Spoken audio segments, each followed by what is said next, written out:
بایزید اول 761 ہجری بمطابق 1360 عیسوی میں پیدا ہوا۔ 1389 عیسوی کوسوو کی پہلی جنگ میں بایزید اول اپنے والد کے ہمراہ صلیبیوں سے اندگی سے لڑا۔ اسی جنگ کے اختتام پر اس کے والد سلطان مراد اول کی شہادت کے بعد وہ سلطنت عثمانیہ کا چوتھا حکمران بنا۔ بایزید اول بڑا بہادر، حوصلہ مند، فیاض اور اسلامی فتوحات کے بارے میں بڑا جذباتی تھا۔ اسی وجہ سے اس نے فوجی امور کی طرف خصوصی توجہ مبذول کی اور اناطولیہ میں ریاست کرامان کو اپنی سلطنت میں شامل کرنے میں کامیاب ہوا اور اناطولیہ میں قائم نصرانی امارات کو نشانہ بنایا، حتیٰ کہ ایک سال کے قلیل عرصہ میں یہ تمام امارات سلطنت عثمانی کا حصہ بن گئیں، جس کی بدولت سلجوقوں کے بعد پہلی بار سلطنت کے اندر ایک سیاسی اتحاد قائم ہوا۔ بایزید کے دور حکومت میں یورپی ساحلوں پر موجود صرف مضبوط قلعوں والے شہر ہی سلطنت عثمانی کا حصہ بننے سے بچ سکے، جن میں ایتھنز اور قسطنطنیہ شامل ہیں۔ بایزید نے یورپی اور اناطولی محاذوں پر اس برق رفتاری سے حملے کیے کہ اسے یلدیرم، جس کا معنی بجلی ہے، کا لقب دیا گیا۔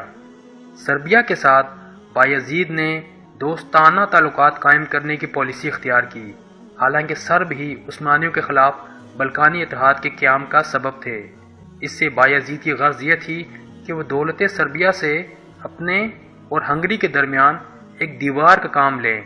بایزید ایک ایسے حلیف کی ضرورت محسوس کرتا تھا جو ایشیائے کوچک کی اسلامی ترکی سلجوقی امارات کے بارے اس کی نئی عسکری پالیسی میں اس کے کام آ سکے۔ اس لیے بایزید نے سربیا والوں سے اس بات پر اتفاق کر لیا کہ شاہ لازار جو مار کے کوسوو میں قتل ہو گیا تھا کہ دونوں بیٹے سربوں پر حکومت کریں، سلطنت عثمانیہ سے دوستی کے تعلقات رکھیں، جزیہ دیں اور سپاہیوں کی ایک مقررہ تعداد مہیا کریں جو جنگوں میں ایک الگ یونٹ کی صورت میں سلطان کی فوج میں شامل ہو۔ سلطان نے شاہ لازار کی بیٹی سے شادی کر کے اس معاہدے کو مضبوط کرنے کی کوشش کی۔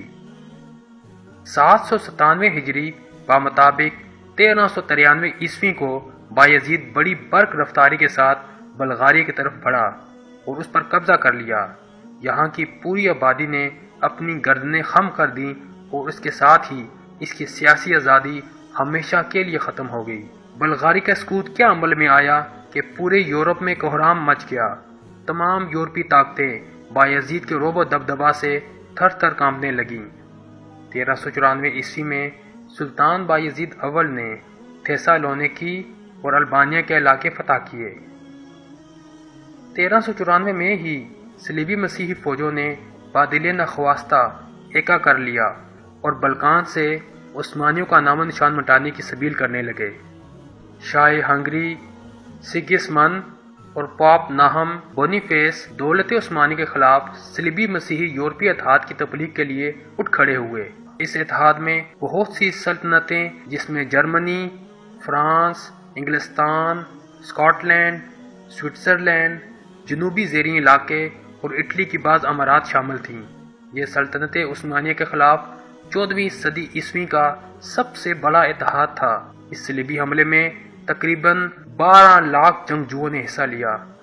800 ہجری بمطابق 1396 عیسوی میں صلیبی فوجیں ہنگری کی طرف بڑھیں، لیکن سپہ سالاروں اور سرداروں کے درمیان اور سگسمند کے درمیان جنگ سے پہلے اختلافات پیدا ہو گئے۔ سگسمند اس بات کو ترجیح دیتا تھا کہ صلیبی لشکر انتظار کرے اور جب عثمانی لشکر حملہ کرے تو وہ تب جنگ شروع کرے، لیکن باقی سپہ سالار اس انتظار کے حق میں نہ تھے۔ انہوں نے بغیر کسی انتظار کے اپنی فوجوں کو لیے نیکوپولس تک پہنچ گئے۔ دونوں فوج کا ٹکراؤ 1396 میں نیکوپولس کے مقام پر ہوا۔ بایزید کے ساتھ تقریباً 1 لاکھ سپاہی تھے۔ یہ تعداد یورپی صلیبی اتحادی فوجوں کے مقابلے میں بہت تھوڑی تھی، لیکن عسکری نظام اور اسلحہ کے لحاظ سے وہ یورپیوں پر فوقیت رکھتے تھے، سو اکثر نصرانی شکست خوردہ بھاگ کھڑے ہوئے، کئی قتل ہوئے اور ان کے بہت سے قائد گرفتار ہوئے۔ اس جنگ میں بے انداز مالی غنیمت عثمانیوں کے ہاتھ لگا۔ شاہ ہنگری سگسمند، جس کا غرور اس حد تک بڑھا ہوا تھا اور وہ اپنی فوجی قوت کے بارے میں اس قدر پر اعتماد تھا کہ اس نے کہا تھا کہ اگر آسمان اوپر سے گر پڑے تو ہم اسے اپنے نیزوں پر اٹھا لیں گے، وہ بھی فرار ہوا۔ اس کے ساتھ روڈس کے گھوڑ سوار دستہ کا رئیس بھی تھا۔ جب یہ دونوں گھوڑے بحر اسود کے کنارے پہنچے تو نصرانی بحری بیڑے کو لنگر انداز دیکھا، کود کر ایک کشتی میں سوار ہوئے اور سر پر پاؤں رکھ کر یوں بھاگے کہ کسی چیز کا ہوش نہ رہا۔ نیکوپولس کے معرکے کے بعد یورپی معاشرے کی نظروں میں ہنگری کی قدر و منزلت بہت گر گئی اور ان کی ہیبت اور ستوت کا محل زمین بوس ہو گیا۔ اس فتح کی خوشی میں بایزید نے دارالحکومت بروسا میں عظیم الشان جامع مسجد اولو جامع تعمیر کروائی اور یورپی اسلامی دنیا میں خوشی کے شادیانے بجنے لگے۔ بایزید نے سلطان روم کا لقب اختیار کیا، جو اس بات کی دلیل تھا کہ دولت سلاجقہ کی وراثت کا وہ امین ٹھہرا ہے اور جزیرہ نما اناطولیہ پر اسے اقتدار حاصل ہو گیا ہے۔ ہزاروں مسلمانوں نے اناطولیہ کی طرف ہجرت کی۔ یہ لوگ دولت عثمانی کی خدمت کرنا چاہتے تھے۔ 1391 عیسوی میں بایزید نے بازنطینی سلطنت کے دارالحکومت قسطنطنیہ کا پہلا محاصرہ کیا، جو 7 ماہ تک جاری رہا۔ نیکوپولس کی جنگ سے پہلے بازنطینی شہنشاہیت پر بایزید دباؤ سخت کرنے اور قسطنطنیہ میں مسلمان کے امور کا فیصلہ کرنے کے لیے قاضی کے تقرر پر حکومت کو مجبور کرنے میں کامیاب رہا۔ 1393 میں بایزید نے بیزنطینیوں کے سمندر کے راستے ہر طرح کی مدد روکنے کے لیے انازول قلعہ تعمیر کیا۔ 1395 میں بایزید نے دوبارہ قسطنطنیہ کا محاصرہ کیا۔ اس بار بیزنطینی شہنشاہ نے اسلامی محکمہ قضاء کی تشکیل، مساجد کی تعمیر اور اسلامی برادری کے لیے شہر کے اندر 700 گھروں کی تخصیص کو منظور کر لیا۔ ایک کثیر آبادی والے محلے کے نصف حصے کو چھوڑ دیا، جس میں عثمانی فوجی حفاظتی دستہ ٹھہرا جو 6000 سپاہیوں پر مشتمل تھا۔ دولت بازنطینیہ پر مقرر جزیہ بڑھا دیا گیا۔ اس کے علاوہ یہ اجازت بھی لی گئی کہ بیزنطینی دارالحکومت میں مسلمان اذان پڑھ سکیں گے۔ مارکہ نیکوپولس میں عظیم کامیابی کے بعد عثمانیوں نے اپنے پاؤں بلکان میں جما لیے، جس کی وجہ سے بلکانیوں کے اندر خوف و ہراس پھیل گیا۔ بوسنیا نے بھی دولت عثمانی کی اطاعت قبول کر لی۔ عثمانی لشکروں نے نصرانی جنگجوؤں کا پیچھا جاری رکھا تاکہ انہیں کسی میدان میں واپس آنے کی ہمت نہ ہو۔ سلطان بایزید نے جزیرہ نما مورا کو فتح کرنے کے بعد اس کے حکام کو سزا دی جو صلیبی اتحاد کے لیے عسکری مدد لے کر آئے تھے، اور بازنطینی شہنشاہ کو سزا دینے کے لیے بایزید نے مطالبہ کیا کہ وہ قسطنطنیہ اس کے حوالے کر دے۔ سلطان کے مقابلے میں شاہ ایمانوئل نے یورپ سے امداد کی اپیل کی، لیکن سب بے سود۔ حقیقت یہ ہے کہ قسطنطنیہ پر قبضہ بایزید اول کے جہادی پروگرام میں بہت بڑی اہمیت رکھتا تھا۔ 1397 میں اسی لیے وہ ایک لشکر اجرا لے کر بڑھا اور بازنطینی دارالحکومت کا سخت محاصرہ کر لیا۔ قسطنطنیہ کا یہ محاصرہ 1401 تک جاری رہا، جس کے دوران ایک مرتبہ نوبت یہاں تک آ پہنچی کہ بازنطینی حکمران شہر چھوڑ کر فرار ہو گیا اور قریب تھا کہ شہر مسلمان افواج کے ہاتھ آ جاتا۔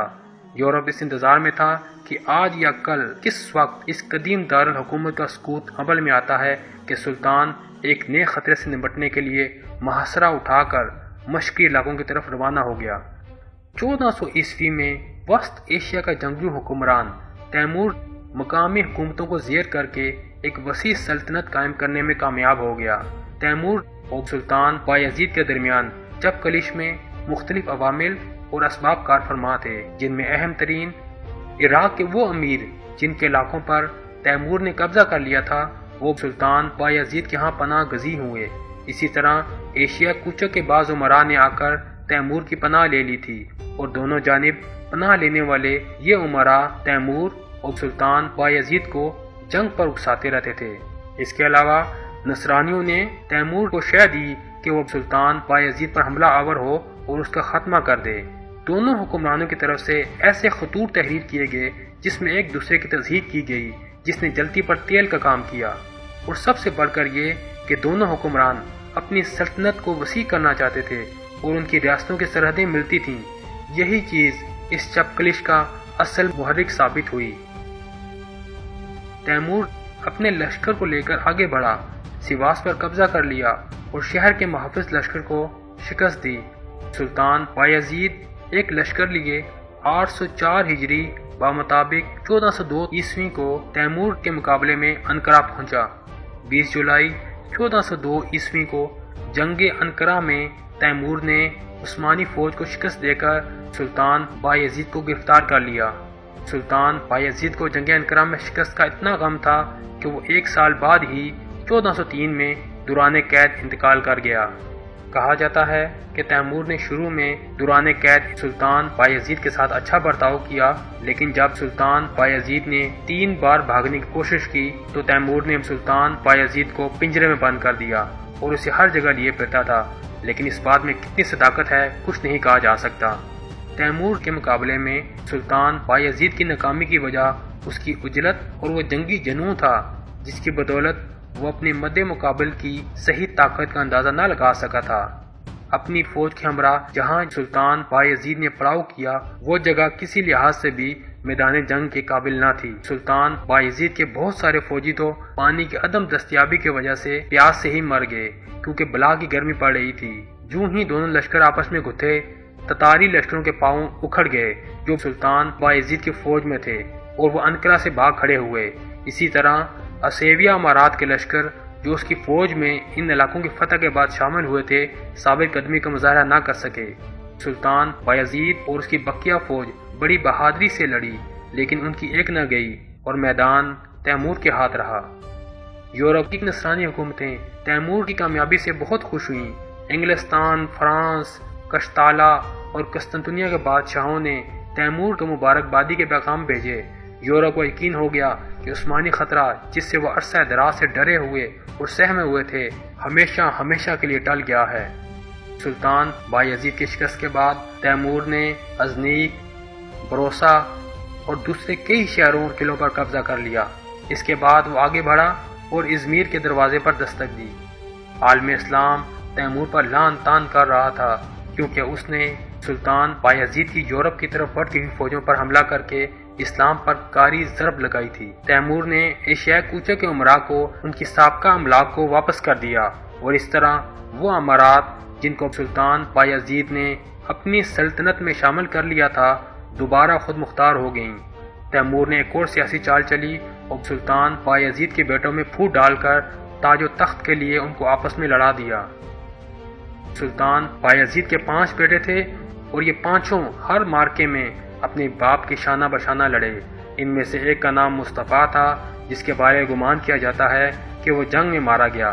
دوسرا بیٹا موسیٰ اپنے باپ کے ساتھ تیمور کی فوجوں کے ہاتھوں گرفتار ہوا۔ باقی تینوں بھاگنے میں کامیاب رہے۔ ان میں سے بڑا جس کا نام سلیمان تھا ادرنا پہنچا اور اعلان کر دیا کہ وہ یہاں کا حکمران ہے۔ عیسیٰ بروسا پہنچا اور لوگوں کے سامنے اپنے باپ کے جانشین ہونے کا اعلان کیا، جبکہ محمد جو ان سب میں چھوٹا تھا ایشیائی کوچے کے شمال مشرق میں اماسیا چلا گیا۔ اس کے ہم رکاب کچھ سپاہی بھی تھے اور تینوں بھائی جو سلطنت کے ٹکڑوں پر لڑ رہے تھے کے درمیان جنگ چھڑ گئی۔ دشمن چاروں طرف سے انہیں دیکھ رہے تھے۔ ادھر تیمور نے موسیٰ کو رہا کر دیا تاکہ وہ فتنہ و فساد کی اس آگ کو مزید تیز کر دے۔ جب خشک و تر سب جل کر راکھ ہو گیا تو تیمور اپنے لشکر کو لیے آگے بڑھا اور اپنے پیچھے شہروں کو اس حال میں چھوڑا کہ وہ سب بری حالت میں ویرانوں کا منظر پیش کر رہے تھے۔ لا قانونیت اور بدحالی گویا صدیوں سے ان شہروں کا مقدر تھی۔ یہ خانہ جنگی 10 سال 1403 عیسوی سے 1413 تک جاری رہی۔ اندرونی اختلافات کے باوجود عثمانی انقرہ میں پہنچنے والی مصیبت کے سامنے ڈٹ گئے، یہاں تک کہ 1413 عیسوی کو محمد اول بلا شرکت غیر عثمانی سلطنت کا تاجور قرار پایا۔ سلطان بایزید اول نے جب تخت سنبھالا تھا تو سلطنت عثمانیہ کا رقبہ تقریباً 5 لاکھ مربع کلومیٹر تھا۔ انقرہ کی جنگ سے پہلے سلطنت عثمانیہ کا رقبہ 9,42,000 کلومیٹر ہو چکا تھا، جس میں بلقان کا 4,42,000 کلومیٹر اور اناطولیہ کا 5 لاکھ مربع کلومیٹر کا رقبہ شامل تھا۔ سلطان بایزید اول کو بروسا میں دفن کیا گیا۔